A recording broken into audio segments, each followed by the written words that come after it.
Content Catchup. Friends and enemies, welcome to a very special episode of the Content Catch-Up. It's new year, new us, new guest, and our first guest of 2022, geez, I nearly stuffed that up, but is none other than one of our super fans, I'd like to say. Although he's just told us otherwise, that he just gives social media love to a bit of everyone, but it's none other than Lachy Rayner. Welcome, Lachy. Thank you very much. Yeah, no, don't take that the wrong way. I definitely listen to the podcast, dedicate a fair bit of time to it. So no, I enjoyed and very glad to be asked on. I'm very privileged and get to see how it all works. We really couldn't ignore the fans asking to have you on. We've had about 6 or 7 requests every week. The inbox is swarming. And you've got a big fan base out there. They've all been from Casey. There's been a few others. There's been Basilio. Basilio is a Carly. He's got COVID at the moment, so hopefully by the time this comes out, he's all clear. See, I hope he's all right with you. Basilio. Basil. Okay. Yeah. Basil, yeah. I hope he's all right with you giving out that information, Jules. You've just gone out. Oh, well, he posted on his social media, so I'd say that's all right. Pretty all right with it. Anyway, Bucks. Hope you're well. We're not here to talk about... Yeah, I hope you're better, Baz. Lachy, how's the new year treating you so far? I understand you just got back from a bit of a running camp. Yeah, so thank you. No, New Year's been good. So we were, for the runners out there, I know there's a few that kind of listen. There's a lot of the distance runners go up to Falls Creek here in Victoria each year over the New Year's sort of period and go away for a running camp. So yeah, no, I have just returned back from that one. So 10 days, a little bit shorter than we would normally go, but just accommodation and COVID and all that kind of stuff resulted in it not being as long. But yeah, no, very much returned from that. So that's a good start. And I don't know where the holidays went, but might be able to get away sometime this year. We'll see. Do you think you've had enough running for the time being, or is there some more planned on the near future? Always had enough running, but unfortunately one of my jobs requires me to continue going. No, I like it. It does get hard at times, but I'm somewhat good at it, so I'll keep going. Very modest, because we were saying before the show started that Locke and I actually follow each other on Strava. God's app, really. It's the best social media platform. So we can talk about it now, Jules. You're refusing to talk about it when we didn't record. No, I'm just not. I don't want to reveal any times, but I think Lockie's being a bit modest there. His running is more than just average or okay. He's an elite runner who used to, I believe, be a star on the track as well. So don't sell yourself short here. There are Olympians on the mountain though, so comparing myself to them is I'm well down. So no, it's good fun. There's about 400 distance athletes that go up there, so it's a pretty sort of good crew of runners, and especially if you're a distance runner, it's a sort of a must experience thing for them. So I've been fortunate to go for quite a number of years, but a lot of juniors and stuff coming through. So it's been fun. That's good to hear. For somebody that doesn't run, 10 days of running camp, albeit shorter than you normally do, sounds more than enough to me, Lochy. Speaking of running, let's run through everybody's, probably favourite segment, I reckon. You know, you're all about the 1 minute brief. So let's kick it off. Do you have a nickname, and what is it? The probably most basic one is Lochy. A lot of guys at school used to call me Rayner. And I have one with football umpiring that I do. They call me, it's just a play on my surname. It's called Rayner. And they called me Nor. I don't know where it's come from. And speaking of Strava, there's, I don't know how much your listeners and viewers would know, but you can create segments, so little sections. And when we used to train down at Icon Park, Carlton's home, they named a segment the Nors for whatever reason. And I don't know if it's created, and it was like a 70-meter sprint, and everyone would try. It would be where we would do our run-throughs, and everyone would try and get it. So that's kind of stuck, unfortunately, but kind of depends on where I'm at. Nor's not bad. I thought you were going to go for, when you said you had a footy nickname, some insult that you got, somewhat player-led insult to umpires. It's just blurred. I don't remember any of that stuff. Big beep. What is your job title? So I am, with day job, website coordinator at the Australian Gran Prix Corporation. Nice. Do you have a favourite bit of content you've worked on? Yeah, so I got a few. I kind of, and for different reasons. I previously to working at the Grand Prix Corporation, I was at Little Athletics Victoria.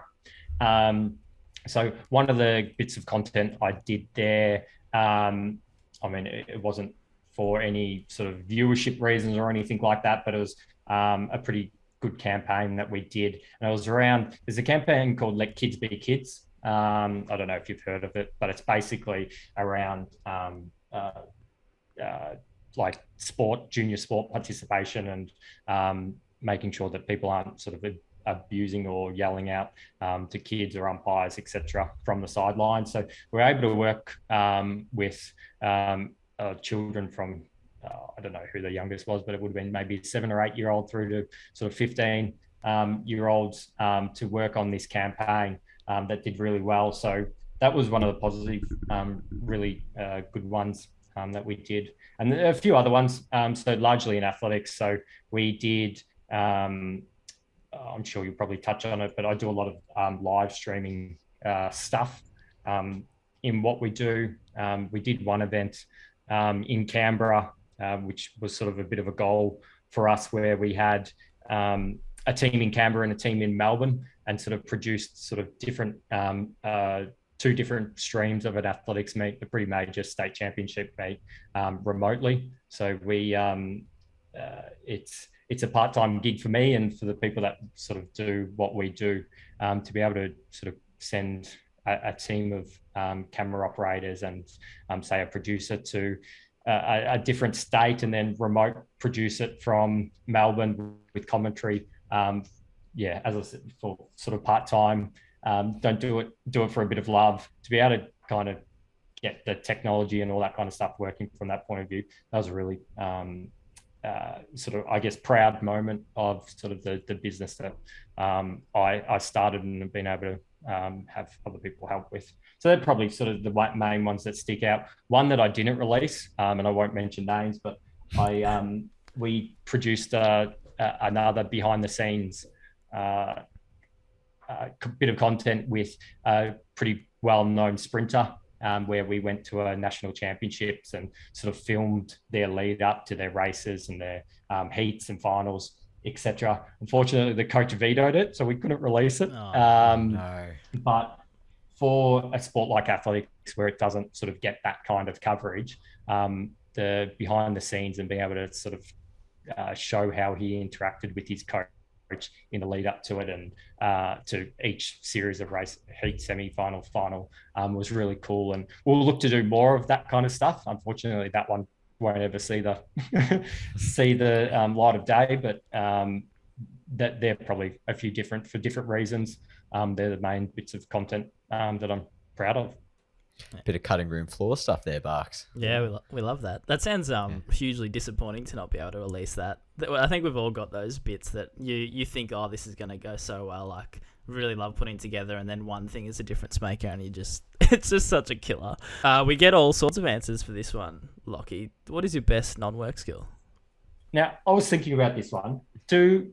So I do my football umpiring. So, like, if you was talking about my football umpiring, my best non-work skill would probably be the digital stuff that I do. But if you're talking about my day job, the best probably skill I've got is, I guess, athletics or running.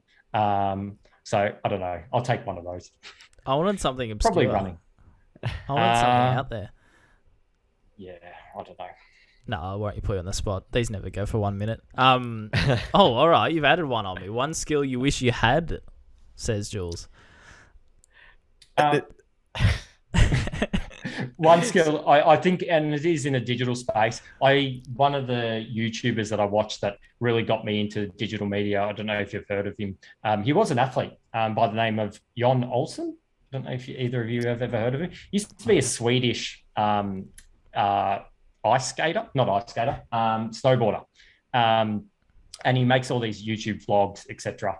I highly encourage you to check them out. They're the most thrilling. He's a Red Bull athlete videos I've ever really seen. And if I could make videos like that, I'd be a very happy man. So that's probably the one skill.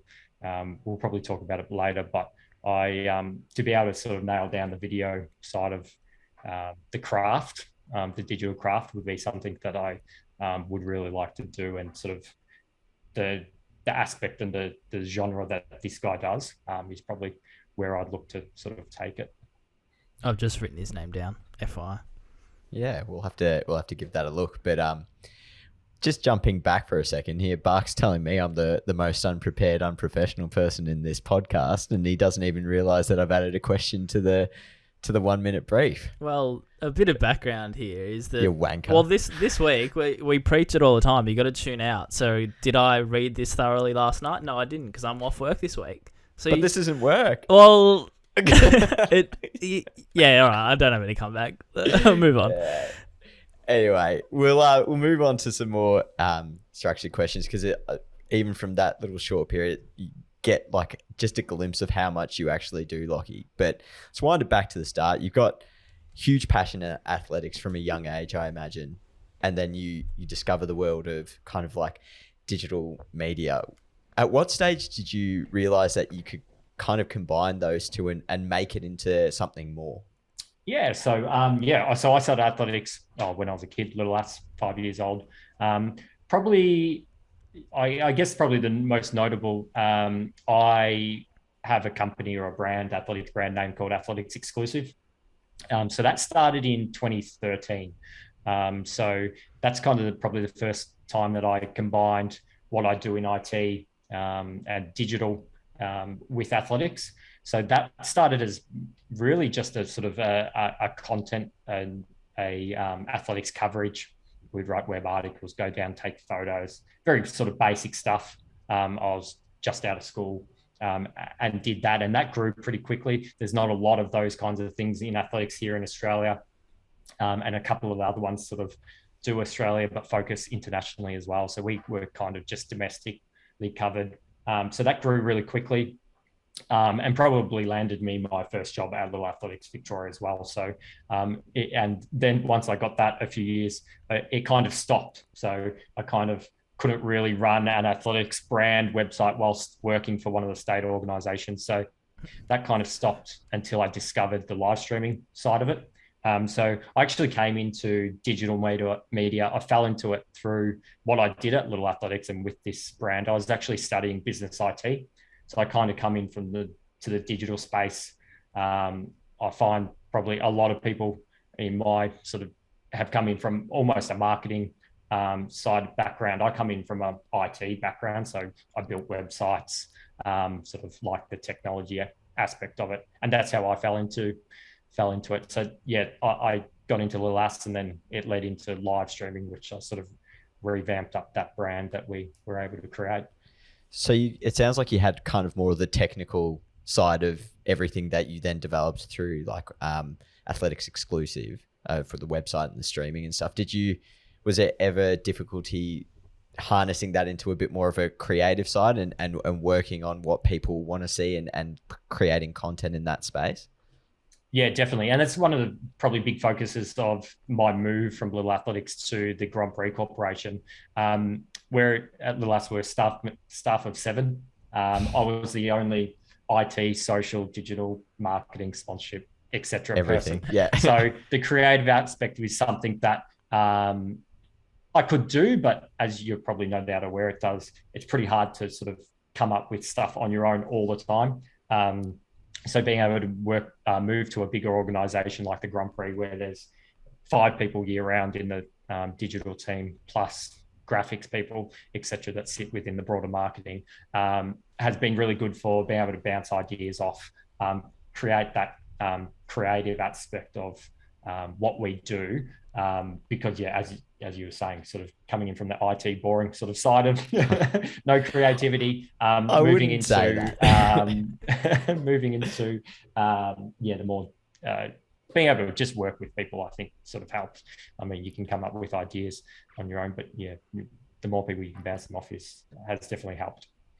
Absolutely. I always like to say there's creativity in every single job you do. So don't think anything IT related is not creative, because I'm sure there's hundreds of thousands of different ways you can be creative as an IT expert. I mean, neither Barks or I could build a website to save our lives. So that involves a lot of creativity. I guess like touching on something that we haven't had, I don't think we've had a founder on our show yet, Barks, really, have we? I guess the Highlights Club, Scott Walton. Oh, Scott, founder, shout out. Shouldn't forget that. But like from actually starting a company, like take us through that. How do you find the number one, the motivation, the inspiration, and then making it all happen? Because I imagine it's a long process to get something like that off the ground.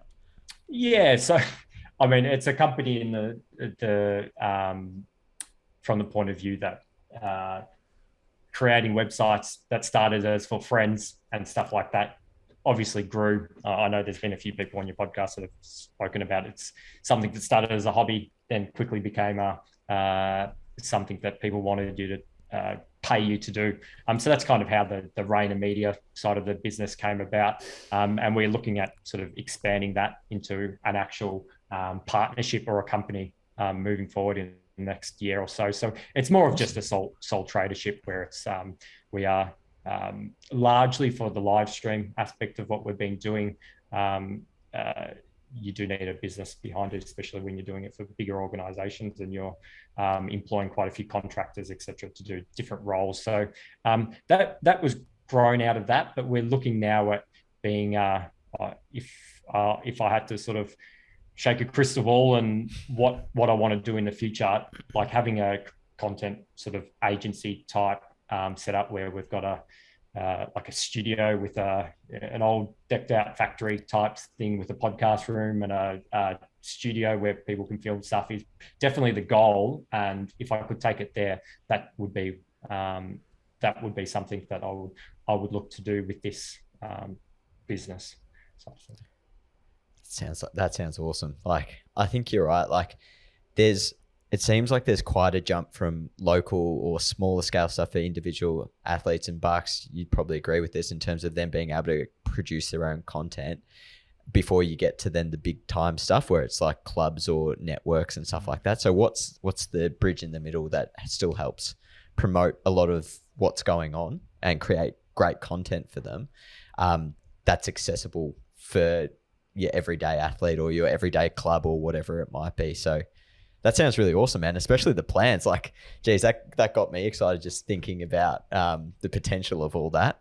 A lot of my, I guess, influence, and kind of probably don't talk about it a lot, but a lot of the influence that has come from what I've done is from watching YouTubers, watching streamers on Twitch. A lot of the inspiration that we take from for our athletics live streams that we do. I wanted to move away from your traditional broadcasts where it's sort of the broadcaster sort of speaks to the audience, whereas sort of I find it sort of amazing that you can turn on a Twitch stream and a Twitch can have, I don't know, 500,000 sort of viewers and they're talking back and forth to them. So that's what I really want to bring in. And that's kind of the inspiration for a lot of what I do.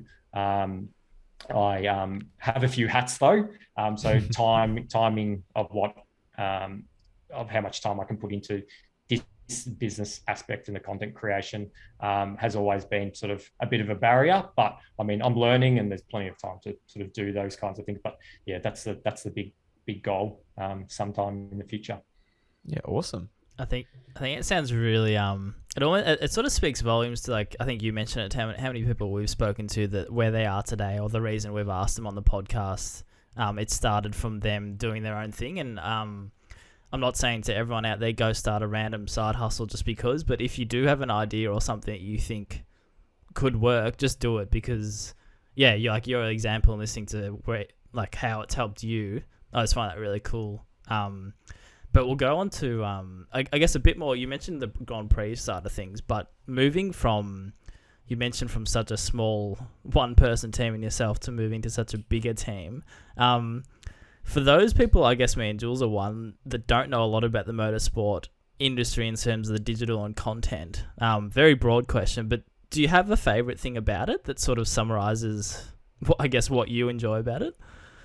Motorsport is probably really funny because other than knowing a car has four wheels and a steering wheel, I don't know technically a lot about the cars. And I think it's really strange that it's probably it would be hard. It's hard because I'm so involved in athletics and AFL, but it's probably one of my favorite sports to watch because of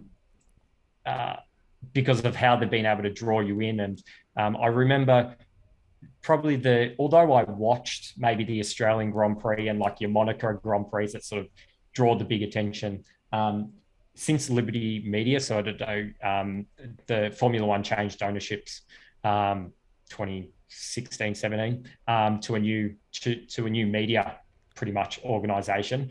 And they, from that moment on, they completely changed. They were sort of pretty closed off in what they do, but now they're sort of a digital, their expansion into digital has been huge, and have really been able to tell a story and I think bring people like me in to a sport that maybe a lot of people probably don't know the real technical elements to it, but for whatever reason, they have fell in love with the storytelling or the athletes themselves.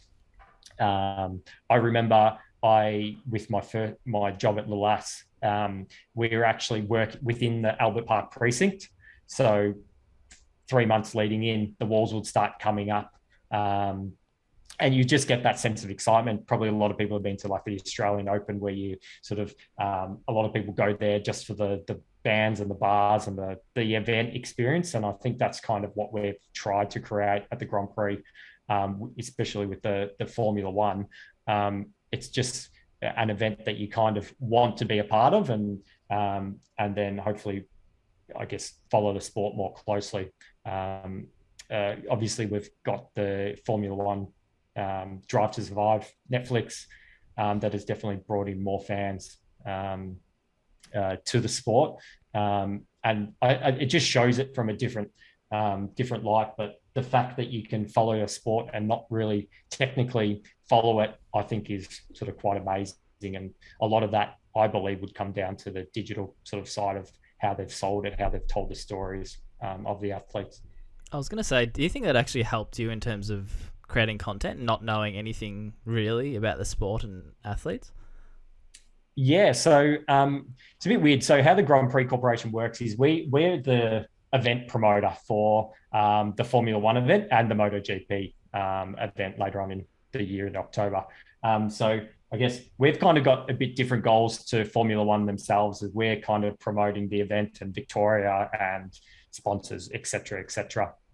But obviously that's kind of hard because you're the Formula One Grand Prix, you're the Australian Formula One. So there's an element of, okay, you've got to cover Formula One. That's kind of, people don't really understand the event promoter side of things. So yeah, it is, because you got to, I guess you got to be a bit more creative in terms of, okay, we can't just grab footage from Fox Sports here in Australia and chuck that on of Daniel Ricciardo. We've got to be a bit smarter in terms of how we plan for things. How can we use these drivers and what they're doing on a sort of a race weekend, but create that into sort of useful content. Yeah, that's really interesting. And we will get into the Drive to Survive Netflix series because I'm excited to talk about it, because I'm one of those people that have never watched anything to do with the F1 before that, but we have some fan questions where we'll dive into it. But I guess, yeah, on top of that, with, I guess, your experience with athletics, you said you're familiar with the AFL world, obviously the content from that. Do you think there's anything you could sort of take from what you know with that could be areas of growth that you'd love to do with motorsport? Like, is there anything that you think you could take from it? Yeah, definitely. So when you guys asked me to be on this, I look at, let's say, you guys and what Formula One teams do and their like the graphics and what you're talking about on the podcast. And I know you've had guests, and I'm like, far out, I can't do any of that. And I think there's other, I guess what I'm like, am I a content creator? But I am, but I think there's obviously different ways to create content. And I'm always going to be, just with whether it's what I do or the lifestyle I have, I need to have the content that sort of works for me and what I really like viewing. And one of the things that I really enjoy, and it came from Formula One and aspects of gone into AFL, and I'll try and bring them into athletics as well, is a lot of the behind the scene organic content. I love doing all the live stuff that we do, but that's kind of where I think we will go with a lot of the Formula One. As I said, we can't really use broadcast vision without jumping through quite a few hoops. So we've got to think about, okay, how can we still promote the event without the sort of on-track action? But it's all this behind the scenes, what people, I think, to me, when I watch, I know AFL did it with their documentary on Amazon, but Formula One do a fair bit of behind the scenes action. That's what I really love watching. So that's kind of what I think we can bring to our Formula One event here in Australia is, okay, we can't do the broadcast stuff, that's covered, but okay, how do we set up the event? The feeling, I know the feeling I get when all the walls go up and the tracks starts to be built. Similar feeling to like when we're fortunate to be able to walk out onto the MCG. I'm sure you guys sort of get it. You just know that feeling, and to be able to sort of display that and be able to try and sort of give your communities or your viewers, etc., a little bit of an insight into that, I think is what we'll try and do, and what we'll have to do content-wise. And the graphics are amazing and great. I can't do them, so I've got to stick to what I can do, and what I can do is probably more organic stuff, real-time, live. So I think that's kind of what I'll bring to it. And yeah, as I said, I was kind of like, oh, am I really a content creator? But I think you are. It's just obviously content comes in a whole way, different shapes and sizes, etc. I think content is such a loose term, so I think that's really important. Like content is so it's basically individual for everyone. For like whoever sees content is completely different to the next person. It's like the whole creative in your job kind of debate. Like, there's no doubt that you're a content producer, like, and from everything that you've done. But what I really appreciate about what you just said there is like putting yourself in the fan's shoes and being like, well, if I can't get to the event, what is it that I actually want to see? What don't I get from a broadcast or like the actual teams themselves? And as the Australian Grand Prix Corporation, like, you have that benefit of not having to align yourself to one team, I guess, as well. Like, you can go around and cover the event as a whole, which gives you, that gives the Drive to Survive fans or anyone that's brought in from that kind of thing, the overview of everything that they want to see. They can still see all their favorite drivers. They don't have to tune out to a different place. They can get it all in one spot and really get that sense of FOMO that we all long to create with that organic kind of like behind the scenes content.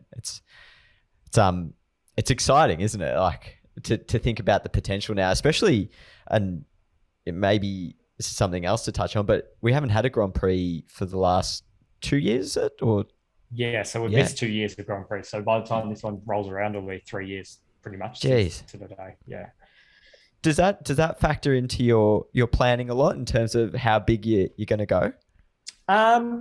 Yeah, well, it's quite funny because so of our digital team I sort of touched on, 3 of the 5 of us will be new. So 3 of 5 of us wouldn't have done an event, including our senior manager. So I think there's room now to sort of, we've got a blank sort of canvas. We can cover it however we want.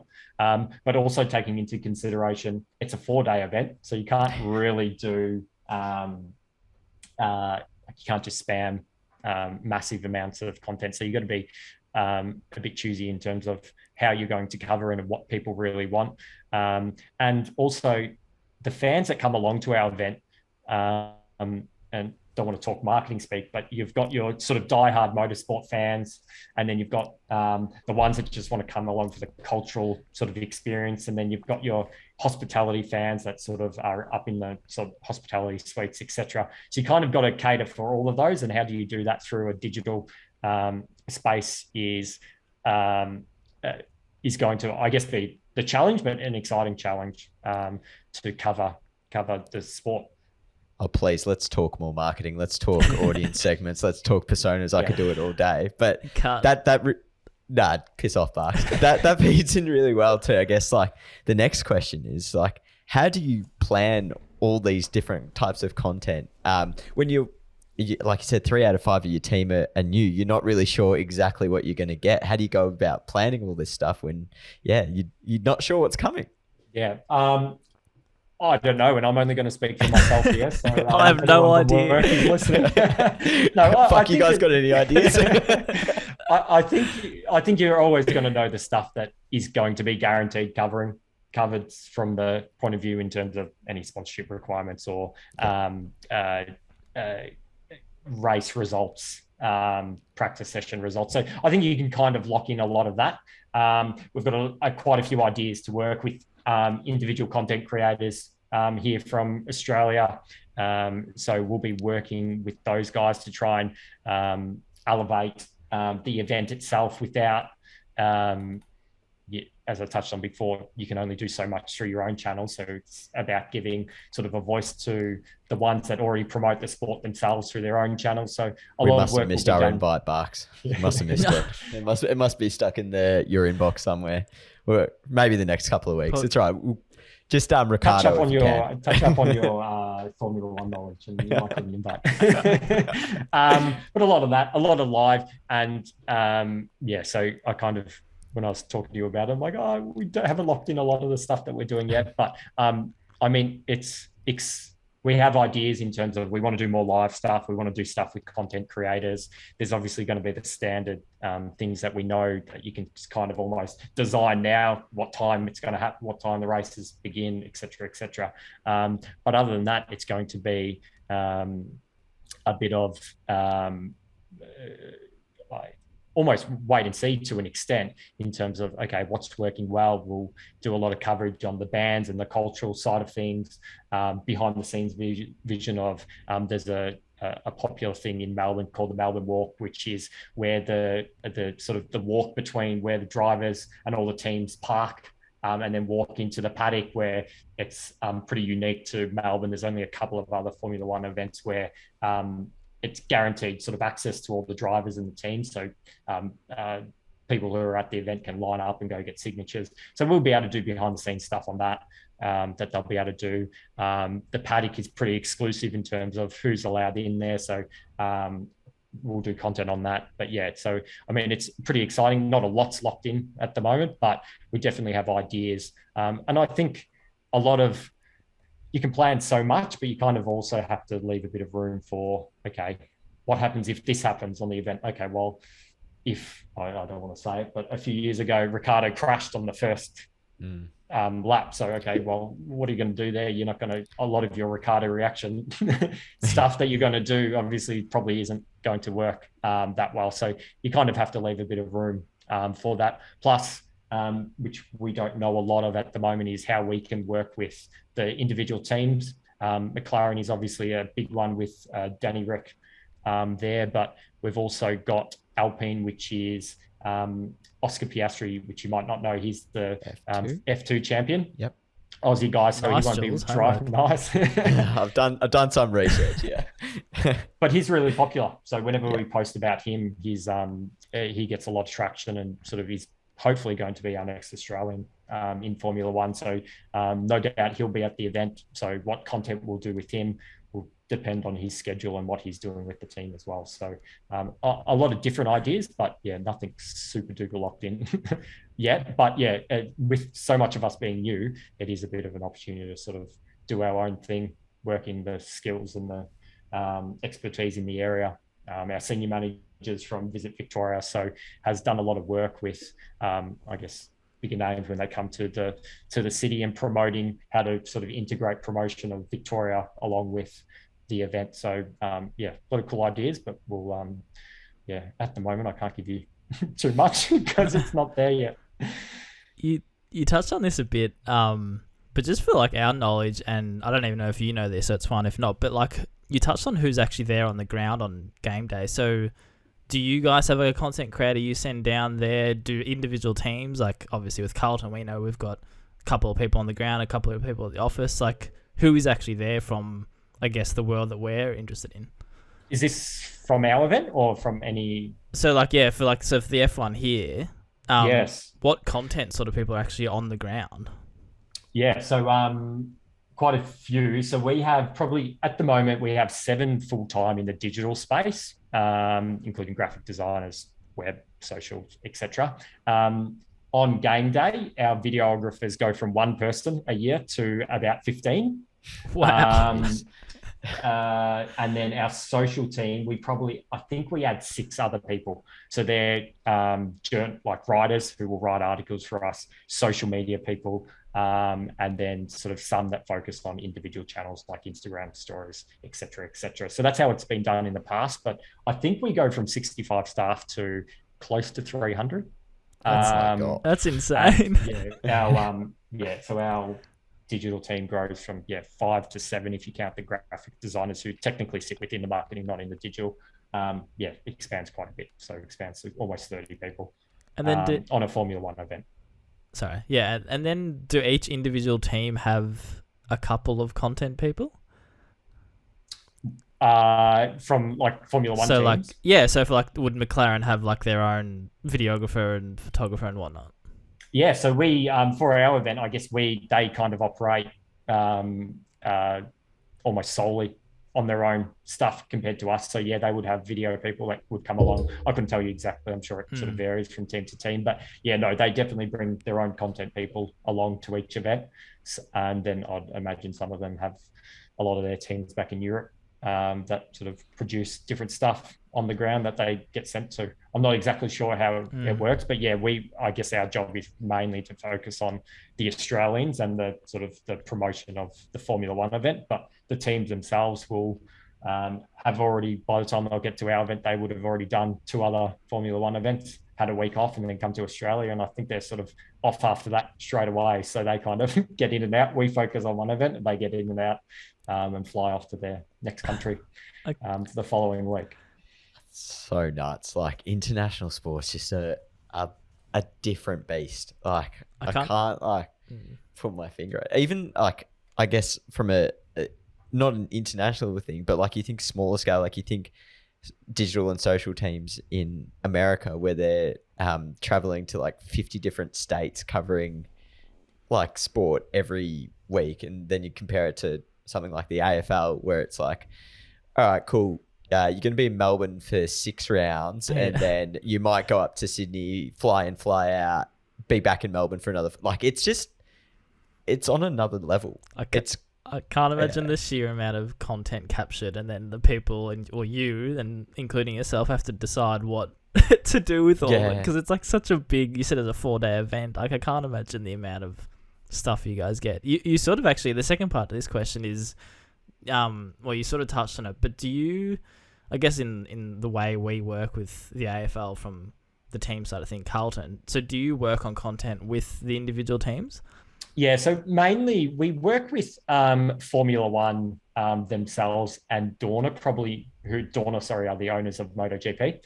So we work with them probably more than the individual teams, unless we're doing something specifically with the Australian drivers or riders.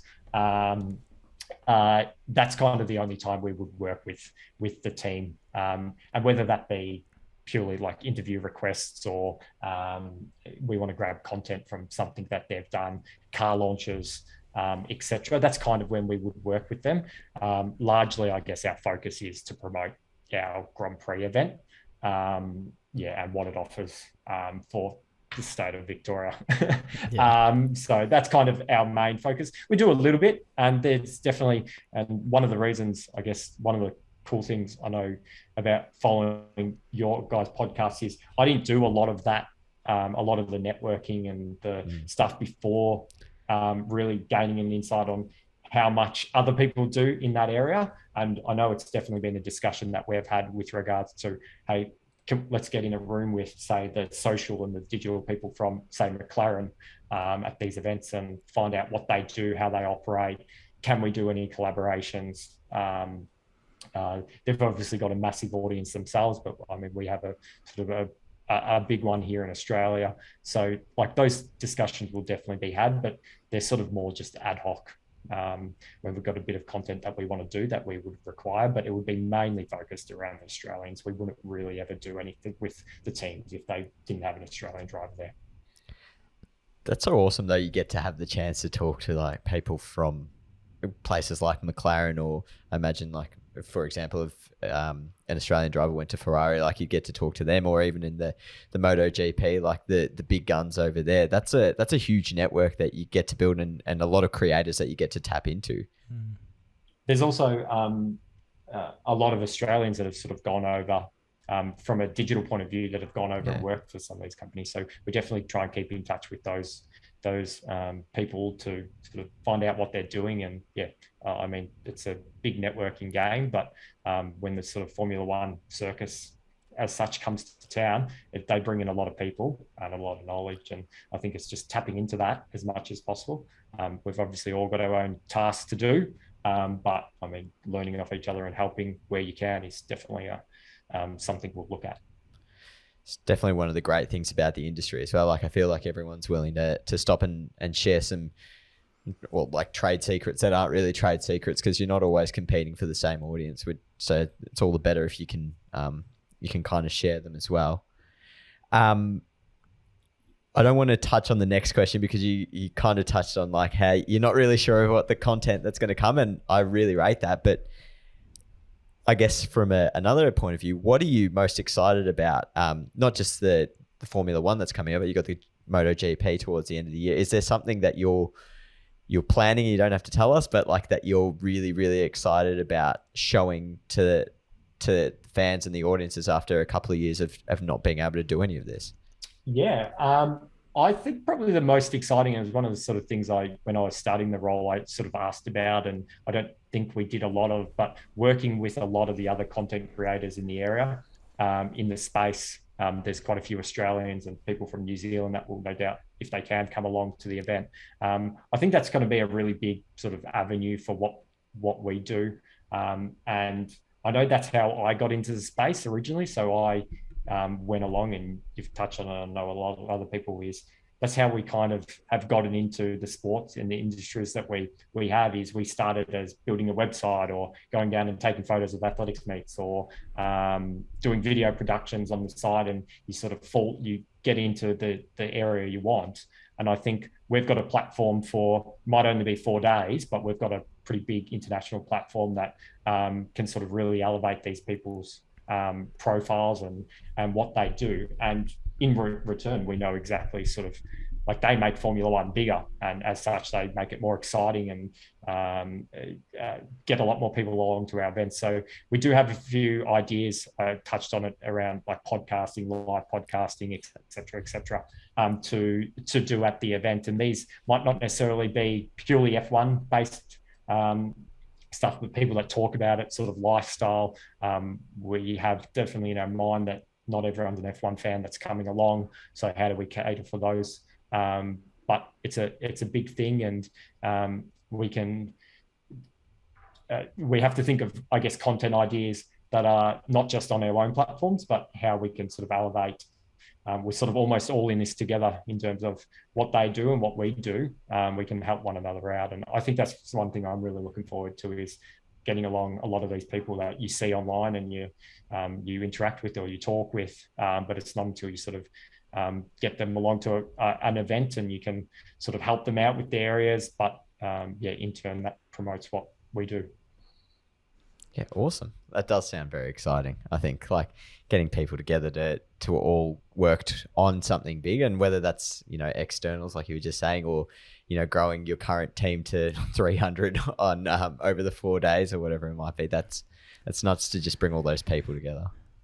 Yep. Yeah, definitely. And obviously the stuff that like, it will be pretty cool. I don't know how it really works, but I presume we'll be interacting quite closely with the media people and the digital people of the other teams, whether we're officially collaborating, but I mean, just being in the same space with them and seeing what they're doing. And we're a big organization from what we see, but these McLarens and Ferraris and Red Bulls are ginormous in terms of what we are, and what they are able to do and bring along. And to be a part of that, even for only a few days a year, will be really exciting. That sounds really cool. Let's jump into our fan questions. And hey, shout out to everyone that submitted a question. We appreciate you. That point about not everyone being fans of Formula One transitions very nicely to Drive to Survive, which is a Netflix series, and that's what I've loved. I know nothing about F1, but the people, the personalities, and let's be honest, the drama is what I've really, I guess, hooked me on it.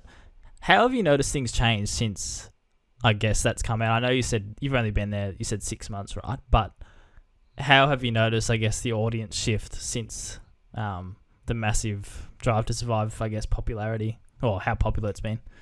Yeah. Well, I guess the most sort of easiest way to sort of to see that is, I mean, the popularity of the event that we've got coming up in April this year.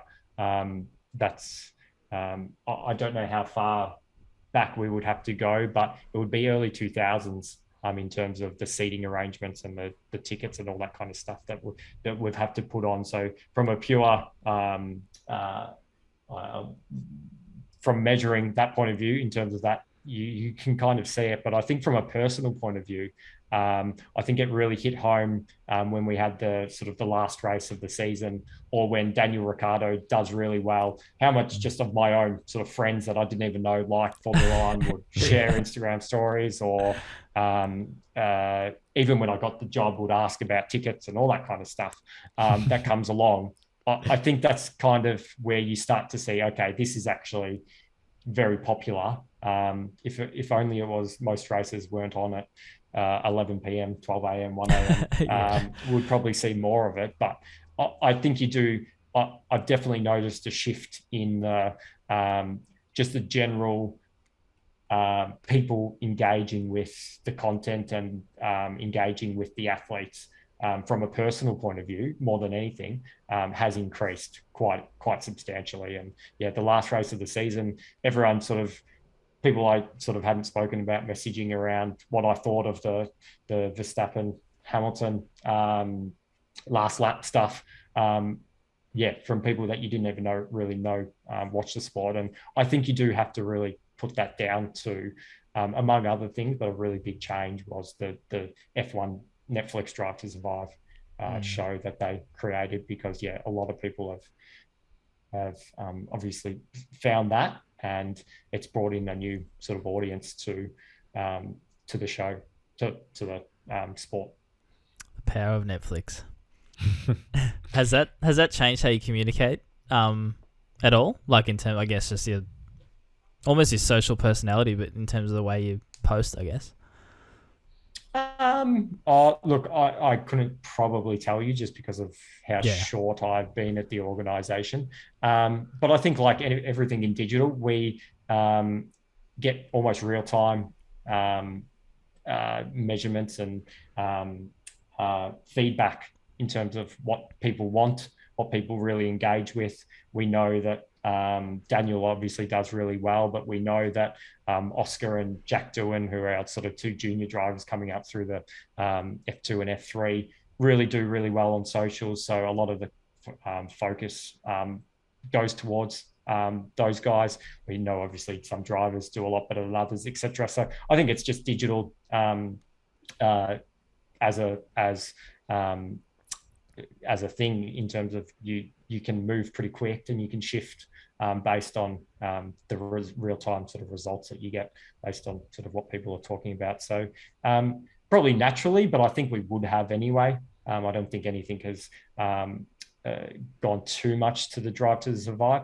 What I think probably has played a big role is when the Drive to Survive came out, and a lot of new fans jumped on board, is the first season was actually really focused on the junior drivers. So a lot of drivers that were coming up from F2 into F1 that I think, I don't know, but I feel like it probably makes it a bit easier to get into a new sport when there's sort of new drivers or new athletes that are there, or you always feel like you're following their journey along, rather than sort of trying to come into something where it's well established and you don't really know who these people are. But if you can start the journey with them, the first season Drive to Survive sort of came in a time when sort of 3 or 4 from F2 got promoted into F1, and I think it just hit almost at a perfect time for that. Yeah, awesome. I think I'm probably one of the few people that haven't watched Drive to Survive yet, so I'm going to have to jump on that. But it's always interesting to hear how much that has impacted. I would back you 100% and say that, like, even without the show, the way that you communicate about Grand Prix or MotoGP would have changed drastically from before the series anyway. But it's always nice to have the boost of a Netflix doco, like, for example, what was the Michael Jordan one, the Last Dance? And when we spoke to Camille from the Bulls, he was saying, like, that was just great from a, like, historical point of view. They didn't even have to really post anything more or anything less. They just got this huge audience that was once again interested in the sport, which, you know, whether you're actively seeking out those fans or posting stuff that benefits them, it's just nice to have the extra followers and extra attention, I imagine. One from other super fan, Casey, big in the athletic space. I'm sure you two have crossed paths at some stage, but she asked, have you found many similarities or differences between athletics and motorsport? I've found a lot of differences. I think, I think, and I mean, it's probably AFL as well. I think a real benefit to athletics is the accessibility you have to athletes is, and probably because of its size, and they don't get sort of the mainstream media that the other sports get, is I can go and email or DM or send a message to an Olympic athlete and ask them to do something and they'll say yes. And so that accessibility, I think, is really unique to athletics, and needs to really be encouraged to try and get that sport on the map more than sort of the once or twice every 4 years or etc. when the Commonwealth Games or the Olympic Games come along. So probably not from that point of view. It's more, I mean, it's the same from the athletes, and they doing an incredible job at what they do. And I mean, I haven't done a motorsport event, so I can't really tell you that. But I think there is a big difference between the two sports. And yeah, I mean, each have their benefits. F1's obviously massive, and you are almost have an advantage in terms of creating content because it's already got a really big, well-established audience, whereas athletics, you've got to work a bit harder, but the accessibility is much better. So you can get athletes to do a lot more that you just can't do with Formula One or AFL athletes, etc., that you would be able to do with athletics. So each has their benefits, obviously, but they're quite different sizes. It's all the question of what's better, accessibility or like scale of operation, really. Like, and 9 times out of 10, accessibility will be better, I'd argue, anyway. Like, especially for what we're trying to do. I don't know what you think, Barks, but I don't really care at this stage. I don't think you can do. I don't think you can do anything without accessibility. Hairy one. Out of the talent in the Rayner family, where does Rocky rate himself? Oh. This is from our COVID friend, COVID friend. Well, I'm the only one still doing athletics, so all 5 of us. So, that sums it up. Tick to me. I reckon we can shed a little bit more light on this. So there's the 5 Rayners, am I correct in saying that? And so there's obviously yourself, who has done VFL and AFL umpiring, athletics, and now is a big one in the digital space.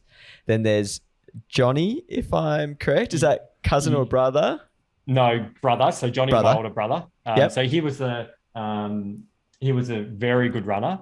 So went did World Juniors and stuff like that. So sort of top runner, but sort of struggled with a few injuries and was drafted to Essendon for a year. So definitely had that, but he's not in sport anymore. So so you claim that. So I'll claim that. At the top of the tree. And then we'll move away from the Rayner side of things, and we'll talk about where I reckon you and I have got a bit of 60 degrees of separation, and that's your cousin James, who's on the Johnston side of things. And now Don't worry, listeners. I've lost as well. If we're ranking him in the scale of things, I reckon he'd go straight to the bottom of the tree. And you don't have to say it, but I'll say it for you. I reckon Jono tried athletics once, and it wasn't a friend to him. Okay. Keep your head up, Jono. No. Don't listen to him. Yeah. No, he's I'm sure he's doing very well. At something. Maybe just not in athletic space. Just not in the athletic space. No, a very successful fireman, I believe, at the moment. Yes. So good on you, Jono. But yeah, we'll take you as number one in the Rayner/Johnson family tree. We'll take that. Yeah, there's a few better Rayners than me in athletics at the moment, but yeah, fortunately none of them are related. So so I'll stick with that. You done with your family tree segment? Yeah, all right. Yeah. Come on, just trying to provide some fun here. Come on. Last. Speaking of fun, last set of fan questions from my partner Elise. You talk about the power of Drive to Survive. Well, Elise watched it with me. We didn't know a thing about F1 or whatever. She's turned into the biggest nuffy I have seen, listening to podcasts like non-stop about whatever she can find. We've got a quick couple. Do you have a fave driver / personality? And follow-up, is Kim, I don't know if I'm going to pronounce this right. Is Raikkonen as blunt as he seems, because she's never seen him smile? Yeah, no, Kimmy's exactly as you see on screen in person. Brilliant. He seems great. So he's definitely a fan favourite. My, excluding the Australians, because we obviously follow them very much. Pierre Gasly is actually my favourite driver. So he drives for the second Red Bull team. And he got a chance at Red Bull and didn't really make much. But I don't really know why I sort of follow him, but he's kind of an up-and-coming junior. Sort of followed early on and, kind of Lando Norris was a really big one, who's Daniel Ricciardo's teammate. He did a lot of Twitch streams from the racetrack and would go home and would jump on Twitch and do a lot of content. So I really like that, but it's hard to like the driver that's competing against the Australian. So look, he's definitely a favourite as well. But Pierre Gasly's always been my favourite, other than sort of Danny Rick and Oscar Piastri that's coming up through. Yeah. At the moment. Yeah, that's cool. What about team principal? Oh, do you have one? No, not really. No, okay, scrap that. Sorry, Elise, no answer there. I don't know if she had one. Maybe I'll ask her. That is the end of the fan question. So thanks again to everyone. That's pretty much the end of the show as well. I think we've taken up a lot of your time and we've got a lot of good insight for you. I'm going to ask one question to finish off though. It's one I want to start asking all our guests, but what's your big prediction for content this year? What do you think is going to be the big thing in 2022? So glad I thought of this question, because I know you haven't asked this previously. What if they asked me that? What am I going to say? I reckon, and I don't really know anything about it, so it's kind of hard to talk about the real specifics, but I think NFTs will play a big role, but from a membership experience point of view. So kind of think almost airline frequent flyer type setups where teams and clubs will start to release their own NFTs, but instead of just having the digital benefits of owning whatever the digital benefits of owning an NFT is, they will actually reciprocate into physical benefits, like membership benefits. So I don't know, maybe from an AFL club, you might, if you own a certain quantity or it's worth a certain amount, you might go into the draw to win the grand or be able to purchase grand final tickets. Or there might be an experience at game day where an owner of an NFT will be able to enter kind of.